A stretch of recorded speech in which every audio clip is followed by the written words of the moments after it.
Gracias a su innovador trabajo con el ADN, Watson y Crick fueron merecedores del Premio Nobel en 1962. No solo hallaron la forma de demostrar la existencia de una huella genética, sino que también probaron que era hereditaria. El ADN no siempre es una herramienta útil para los abogados acusadores. En ocasiones, la opinión pública suele encontrarlo confuso, y un abogado astuto puede aprovecharse de esta confusión para sembrar dudas con respecto a una evidencia. El ejemplo más famoso tuvo lugar después de un doble asesinato en Los Ángeles en 1994. Los cadáveres de un hombre y una mujer fueron descubiertos en el jardín de un condominio de Brentwood. Los habían apuñalado y había sangre por todas partes. La mujer, Nicole Brown Simpson, se encontraba separada de su esposo, la exestrella del fútbol americano y actor O.J. Simpson. El hombre muerto se llamaba Ronald Goldman y era amigo de Nicole. O.J. había atacado a su esposa en el pasado. Había evidencia en su contra y había fotografías de su esposa lesionada. Se hallaron varias pistas clave en la escena del crimen, todas relacionadas con sangre. Se encontró un guante lleno de sangre cerca de los cadáveres. Según los análisis, la sangre provenía de ambas víctimas y de otra persona desconocida. También se descubrió la huella de un zapato con sangre en la escena del crimen. Era de una talla bastante grande y de un modelo muy costoso, de la clase que usaba O.J. Simpson. La policía también halló manchas de sangre en la verja, que no eran necesariamente de las víctimas. Como lo sabe todo investigador forense, no solo las víctimas resultan heridas en un forcejeo. Esta marca sugiere que la víctima trató de sujetarse de la pared, pero quizá no era eso lo que había sucedido. Esta es la marca de contacto de una mano.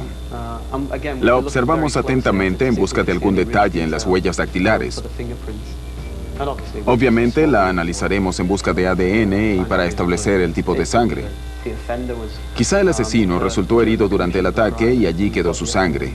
No necesariamente la sangre es de la víctima. Quizá sea del asesino y en ese caso podríamos identificarlo rápidamente. La sangre en la verja no era de ninguna de las dos víctimas, era de la persona desconocida. Según el patrón, la sangre era de alguien que había abierto la verja con una herida en su mano izquierda. La policía interrogó a Simpson y descubrió una mancha de sangre en su auto Ford Bronco. También hallaron unas gotas de sangre a lo largo de la entrada de su casa, pero no encontraron a Simpson, quien se había marchado a Chicago. Cuando regresó para ser interrogado, los investigadores notaron una herida en su mano izquierda. Su versión de cómo se la había hecho no resultó muy convincente. Le tomaron una muestra de sangre y la sometieron a una prueba de ADN. 3 laboratorios distintos le realizaron pruebas de ADN a la sangre. Todos determinaron que la sangre de Simpson y la sangre de la persona desconocida en el guante y en la puerta eran la misma. Usando técnicas muy similares para identificación de ADN, una estableció que el margen de error era de 1 entre 170 millones y el otro laboratorio indicaba un margen de error de 1 entre 240 millones. En cualquier caso, la evidencia parecía irrebatible. Cuando Simpson supo que lo iban a arrestar, se subió a su auto llevando consigo un pasaporte, una barba falsa y gran cantidad de dinero en efectivo. Era un acto impropio de un hombre inocente y la fiscalía parecía tener en sus manos un caso con evidencia sólida. Sin embargo, durante el juicio, los abogados defensores, liderados por Johnny Cochran, idearon una estrategia de defensa muy ingeniosa. El problema era que había ciertas irregularidades en la forma en que se había manipulado la evidencia. La evidencia se había sometido a pruebas en un laboratorio en el que mucha gente tenía acceso al material y en el que la evidencia no estaba protegida. Existía la posibilidad de que la evidencia hubiera sido contaminada y en ese aspecto se enfocó la defensa. Enfocaron su defensa en la actuación de la policía en la escena del crimen e hicieron un énfasis particular en la incompetencia de ciertos oficiales. Incluso apuntaron que uno de los oficiales tenía prejuicios raciales. Argumentaron que le había hablado de forma inapropiada a un hombre negro. El oficial negó haber actuado de esa forma, pero la defensa logró mostrar una grabación en la que se demostraba que había usado lenguaje inapropiado en otra ocasión. Obviamente, su credibilidad quedó puesta en entredicho. Era un tema delicado, pues el crimen tuvo lugar en la época del ataque de Rodney King, un hombre negro que había sido golpeado brutalmente por varios oficiales de policía. Los oficiales fueron absueltos de todos los cargos y se temía que estallaran disturbios por esta decisión. La fiscalía sabía que su carta de triunfo eran los resultados de las pruebas de ADN, pero no logró explicar con suficiente claridad la forma en que se realizaron las pruebas. La defensa, por el contrario, argumentó de forma muy simple que las pruebas habían sido contaminadas o adulteradas por posible incompetencia de los 3 laboratorios. En total se hicieron 10.000 referencias al ADN durante el juicio. Se utilizaron tantos expertos para presentar la evidencia que los testimonios se tornaron demasiado difíciles de entender para el jurado. Nunca había visto un juicio en el que se trajeran tantos expertos para discutir una cantidad de información tan pequeña. A pesar de todos los intentos de la fiscalía, el jurado declaró inocente a Simpson.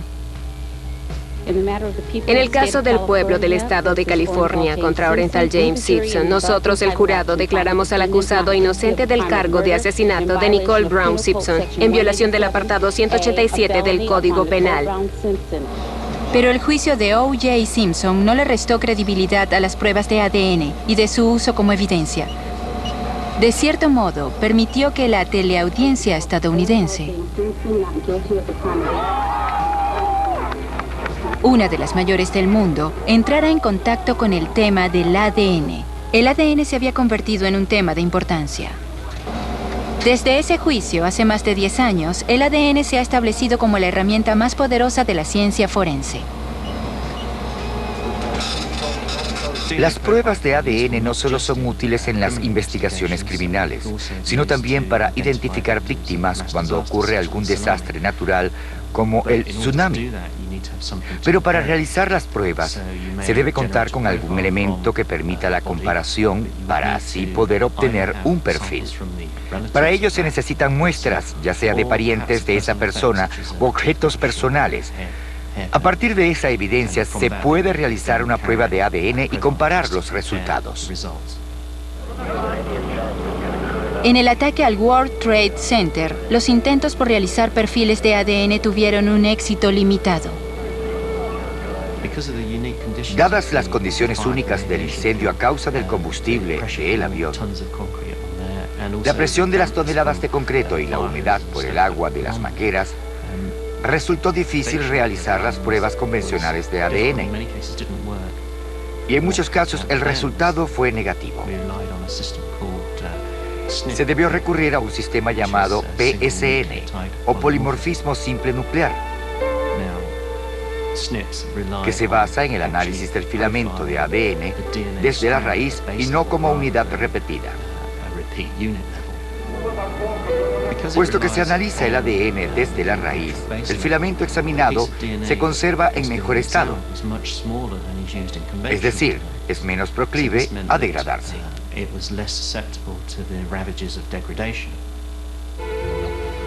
Cuando se descubre una fosa común tras una guerra, la gente en busca de sus parientes a menudo no tiene forma de cotejar el ADN. Pero si esas personas ofrecen muestras de su propio ADN, los científicos pueden cotejar el ADN y demostrar si coincide. Esto se logra buscando componentes compartidos de ADN que han sido heredados. El ADN se puede obtener a partir de un diente o incluso de los restos de un esqueleto, y así identificar a la víctima comparando su ADN con el de su familia. En esos casos, no siempre permite resolver el crimen, pero sí se logra que los parientes sepan que su familiar fue encontrado y que el caso se logre cerrar. La capacidad para usar ADN de un pariente y los avances tecnológicos significa que ya no hay lugar para casos inconclusos. Un pequeño rastro de sangre, semen o incluso de caspa hallado en la escena del crimen puede analizarse y ser clave para resolver un caso.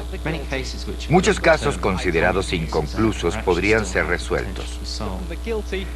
Las técnicas para determinar el ADN permiten, a partir de cualquier material biológico, resolver un caso de forma diligente. Muchos casos que se mantienen abiertos desde hace 20 años pueden resolverse usando ADN. Ciertos casos inconclusos vuelven a abrirse para sorpresa del culpable y alivio de los inocentes. El día de San Valentín de 1988, una mujer de Cardiff llamada Lynette White fue hallada muerta en su departamento. Le habían propinado más de 50 puñaladas y la habían mutilado. Se sabía que era prostituta y que la visitaban muchos hombres. Por ello, a la policía no le sorprendió hallar sangre distinta a la de la mujer. Sospechaban que la sangre era la de su asesino. Pero en 1990, una serie de equivocaciones policíacas, un juicio lleno de irregularidades y evidencia forense confusa hicieron que se sentenciara a cadena perpetua a 3 hombres. ¡Son inocentes! ¡Son inocentes! Estos 3 hombres, conocidos como los 3 de Cardiff, apelaron y la sentencia fue anulada en 1992. Si ellos no habían asesinado a Lynette, ¿quién lo había hecho? En 1999 el caso fue reabierto y la policía del sur de Gales formó un nuevo equipo para investigar. En la escena del crimen, el cuarto había sido redecorado y pintado. Sin embargo, se logró quitar la pintura y debajo hallaron restos de sangre. Ya para esta época, la técnica para realizar pruebas de ADN había avanzado considerablemente. Se podían rastrear los vínculos familiares usando el ADN. Con estas nuevas muestras, la policía logró determinar una coincidencia parcial. La persona cuyo ADN fue hallado en el lugar ni siquiera había nacido para la época de los asesinatos. Sin embargo, se pudo rastrear a esta persona y a varios familiares. Al final se demostró que su tío había cometido el asesinato. Jeffrey Gafur se declaró culpable por el asesinato de Lynette White. Era un hombre solitario, sin ningún antecedente policial. De no ser por los avances en la tecnología para rastrear el ADN, la policía nunca lo hubiera capturado. El ADN filial ha servido para resolver casos inconclusos de violación. En Rotherham, durante los años 80, tuvieron lugar varias violaciones y ataques sexuales contra mujeres. El violador parecía enfocarse en mujeres que usaban tacones altos y luego de atacarlas, se los llevaba consigo como trofeos. La policía lo bautizó como el violador del zapato. Evitó ser arrestado durante más de 20 años, hasta que su hermana fue detenida por manejar ebria y se le tomó una muestra de ADN. A través del ADN filial lograron vincular su ADN con el del violador del zapato. Su hermano, James Lloyd, era un hombre de familia y gerente de una compañía de impresiones. Cuando registraron las instalaciones de la compañía, encontraron 100 pares de zapatos de tacón alto debajo de una trampilla. James Lloyd fue encarcelado por la violación de 6 mujeres y sentenciado a cadena perpetua. Con tantos ejemplos de casos exitosos en la realización de pruebas de ADN, ¿los científicos creen que se puede llegar más lejos? Hay grandes posibilidades. Ciertas tecnologías proporcionan información de la persona a partir de los fluidos corporales. Así se puede determinar el color de los ojos, del cabello, de la piel e incluso la estatura. Las bases están echadas. Se está trabajando en otros rasgos fenotípicos y en la apariencia de los sospechosos. Pronto se podrá trabajar con esos recursos. Así que quizá en el futuro, aún sin acceso a base de datos alguna, la policía será capaz de obtener una fotografía completa del asesino. Es una pésima noticia para los criminales, pero excelente para el resto de nosotros.